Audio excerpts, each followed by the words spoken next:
pour le propriétaire de la machine à coudre Singer Heavy Duty modèle 4411. Dans cette vidéo, nous allons voir ce que vous devez savoir pour débuter, comme le bobinage d'une canette, l'enfilage d'une aiguille, sélectionner un point, changer une aiguille et plus encore. Débutons en faisant un tour de la machine.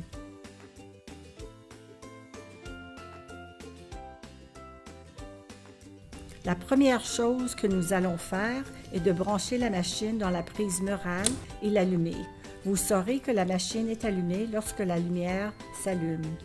Nous avons le volant à la main, la butée d'arrêt du bobinage, l'axe du bobineur, la poignée de transport, le porte-bobine, l'endroit où nous mettrons notre fil, le cadran de la largeur du point pour ajuster la largeur de nos points, le cadran de position d'aiguille, le cadran de la tension du fil pour peaufiner le look de nos points, disque de tension du bobineur, un guide d'enfilage métallique, un autre guide métallique, et voici le releveur de fil.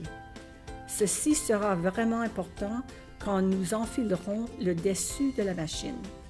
Sur le devant, nous avons le levier de renverse pour coudre en marche arrière, le cadran de la longueur du point pour ajuster la longueur de notre point, le cadran de sélection du point, et autour de l'aiguille, nous avons le pied presseur tout usage et le releveur du pied presseur pour soulever et abaisser notre pied presseur.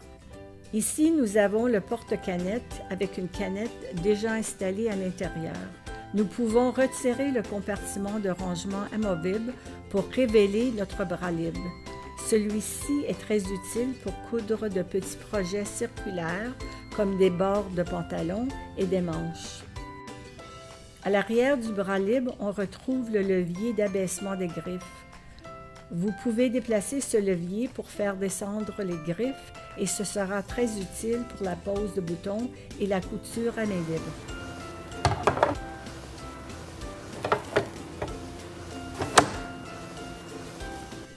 Nous pouvons ouvrir le compartiment de rangement amovible pour y retrouver les accessoires inclus avec la machine.